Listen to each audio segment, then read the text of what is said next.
अस्सलाम वालेकुम दोस्तों, मैं हूं साजिद मोहम्मद ताहिर और आप देख रहे हैं चैनल वीज़ावेज़। आज एक और मौजू के साथ। मौजू है बोस्निया हर्ज़ोगोविना का टूरिस्ट वीज़ा और विज़िट वीज़ा। इस सवाल से आज बातचीत करेंगे। तो सबसे पहले मैं आपको ये बताता चलूँ कि बोस्निया हर्ज़ोगोविना की एम्बेसी E7 इस्लामाबाद में वाक़ है और आपको इसका वीज़ा अप्लाई करने के लिए एम्बेसी में ही जाना पड़ेगा। और इसके लिए सबसे पहले जो रिक्वायरमेंट्स हैं वो बड़ी मुख्तसर सी हैं, लेकिन बहुत अहम और बहुत इंपॉर्टेंट रिक्वायरमेंट्स हैं। सबसे पहली जो रिक्वायरमेंट है वो है इनविटेशन लेटर इन ओरिजिनल, यानी कि आपको असल हालत में, कोई ईमेल वगैरह नहीं, कोई फैक्स नहीं, कोई फ़ोटो कापी नहीं, आपको एक असल इनविटेशन लेटर जो है वो प्रेजेंट करना पड़ेगा किसी भी बोस्नियन शहरी से या कंपनी से जो कि स्टैम्प किया गया हो मिनिस्ट्री ऑफ सिक्योरिटी BNH से।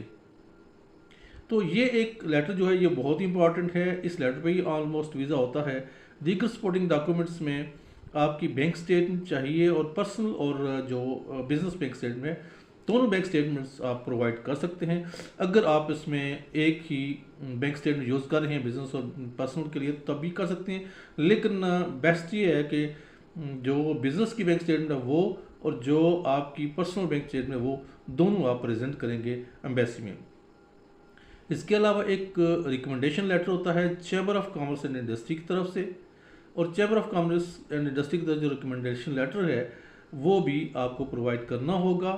और इसके अलावा मैं आपको बता दूं कि सिंपल यही चीज़ें हैं। और जो इनकी फ़ी है वो है मल्टीपल एंट्री के लिए 60 यूरोस और सिंगल एंट्री के लिए भी 60 यूरोस ही इनकी फ़ी है। यानी कि है ना दिलचस्प बात कि जब आप ऑफिशियली जब आप पहली दफ़ा अप्लाई करेंगे तो आपको सिंगल एंट्री वीज़ा मिलेगा, लेकिन उसकी फ़ी 60 यूरोस है। लेकिन अगर लेटर ऑन आपका आना जाना लगा रहता है और आप ऐसे बिजनेस में या ऐसी एक्टिविटीज़ में इन्वॉल्व हैं जहां आपको बार बार आना जाना पड़े, तो भी आपकी मल्टीपल एंट्री के लिए भी 60 यूरोस की जो फीस वो आपको पे करनी पड़ेगी। इसके अलावा जनाब एप्लीकेशन जो है वो आपने कम अज़ कम 1 महीना पहले सफ़र से, यानी कि prior to the travel plan जो है आपका, जब आपने जाना है उससे 1 महीना पहले आपने ये लॉन्च करनी है अपनी एप्लीकेशन।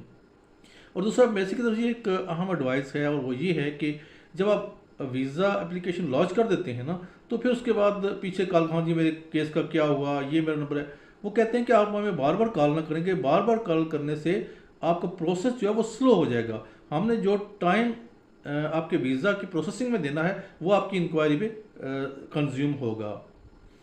तो अप्लाई करने से पहले डेफिनेटली आपको ज़ाती तौर पर वहाँ पे एम्बेसी में जाना पड़ेगा और वहाँ पे आपका मुख्तसर इंटरव्यू हो सकता है और 2 अदद पासपोर्ट साइज़ तस्वीर वो आपने लेके जानी है। और रिज़ल्ट के लिए आप अपना फ़ोन और एड्रेस जो वो एम्बेसी को देंगे। और आखिर में अहम बात यह है कि तमाम कागजात पूरे होने की सूरत में ही एम्बेसी आपको वीज़ा फॉर्म इशू करेगी। अगर आपके कागजात नामुकम्मल हैं तो एम्बेसी आपको वीज़ा फॉर्म ही इशू नहीं करेगी। मतलब ये कि जब उसने वीज़ा देना ही है तो फिर आपको वो वीज़ा फॉर्म इशू करेगी। तो ये थी एक मुख्तसर इन्फॉर्मेशन बोस्निया हर्ज़ोगोविना के हवाले से। तो आगे चलते हैं, हम कुछ आपकी मोहब्बतें हैं उनका जिक्र करते हैं। काशिफ अली लिखते हैं अपने कमेंट में कि सर जी आपका ऑफ़िस किधर है। जी हमारा ऑफिस जो है वो मीरपुर आज़ाद कश्मीर में है। इस डिस्क्रिप्शन में आप दे सकते हैं, वहाँ ऑफिस का पूरा एड्रेस और कॉन्टैक्ट मौजूद है। तारक महमूद साहब मीरपुर से कहते हैं good information sir, thank you so much जी तारक साहब। देखते रहिए हमारे चैनल को और अपनी राय का इजहार करते रहिए। अजीज़ आर्टिस्ट ने जनाब 2 हार्ट्स भेजे हैं, thank you so much ji.